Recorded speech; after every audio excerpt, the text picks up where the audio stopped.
Ah, you've returned. It is time for Chapter 40. Apartment buildings are interesting places. Dozens of separate lives stacked on top of one another, each one connected by the sounds that pass between them. We learn to identify these sounds over time, to know which sounds belong to which neighbor.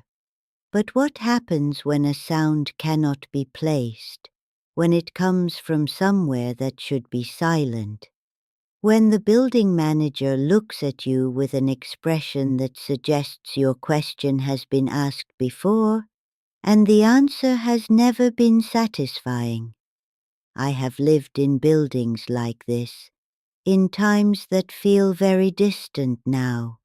I learned to pay careful attention to the sounds above me, and to what they sometimes meant. A woman lived alone in a mid-floor apartment in a residential building. She had lived there long enough to know its sounds well.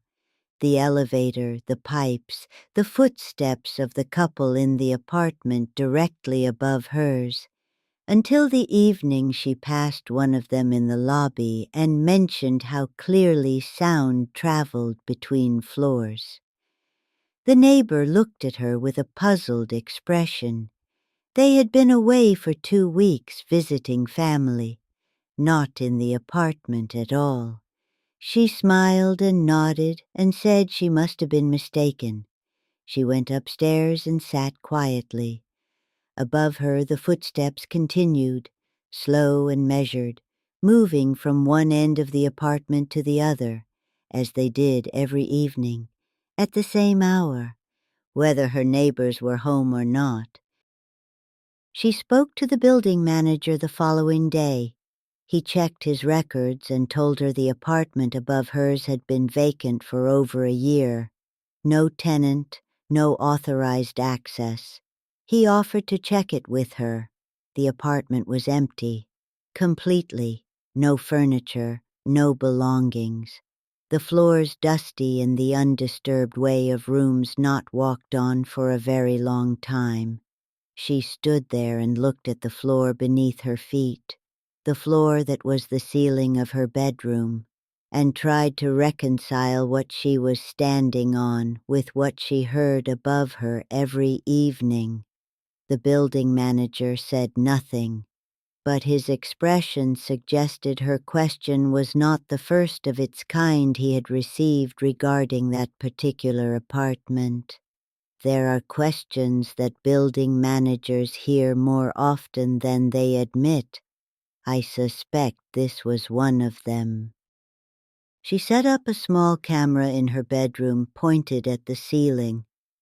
Practical, gathering evidence. The first 3 nights produced nothing unusual. On the 4th night she reviewed the recording carefully. She found it in the early hours of the morning. At the exact time she always heard the footsteps. She watched the section several times before accepting what she was seeing. Something was moving across the ceiling of her bedroom, not across the floor of the apartment above, across her ceiling itself, on the underside of it, slowly, deliberately, in the particular way of something not walking, but crawling, with the patience of something that had been making this same journey across the same ceiling for a very long time. She did not sleep in that bedroom again after watching the recording. She watched the recording many more times, each time confirming what she had seen with the reluctant certainty of someone who would very much prefer an alternative explanation. There was none available. The movement was too specific, too deliberate, too consistent with the timing of the sounds she had been hearing for months. She began to understand that what she had assumed were footsteps from the apartment above had never been footsteps at all, had never come from the apartment above, had always been exactly where she eventually captured them on camera, on the underside of her ceiling, in her bedroom. moving through the dark in the early hours of the morning. Whatever it was, it had been there considerably longer than the apartment above had been empty. She left the apartment at the end of that month. She did not show the building manager the recording.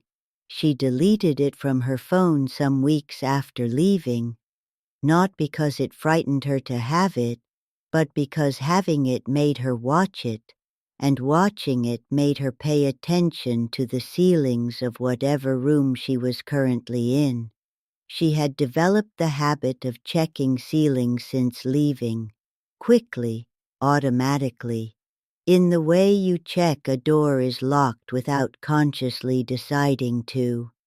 She said she had found nothing since leaving that apartment, that every ceiling she had examined had been exactly what it appeared to be.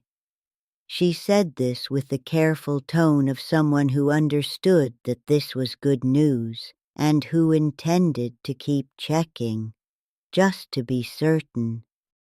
She moved her bed to the other room that week. The shadow did not follow. It remained in the far left corner of the original bedroom. She could see it through the open doorway when the light was right. Still there, still the same shape, still in its corner, as though it had made its point and was content to return to its original position. She lived in that apartment for another year. She kept the door to the original bedroom closed most of the time. On the occasions when she opened it, the shadow was always there, patient, unchanged, in its corner. She told me that what disturbed her most looking back was not the night it stood beside her bed. It was the question she could never answer, whether it had simply been curious, whether it had wanted to see her more closely, or whether it had been there beside her bed on other nights as well, and that particular night had simply been the first time she had woken to see it. Another whispered story from Japan, shared quietly here beside the kotatsu. If you have ever heard something above you that could not be accounted for by any neighbor, if a ceiling has ever felt less solid than it should, you know where to find me. I am always here, beside the kotatsu, waiting.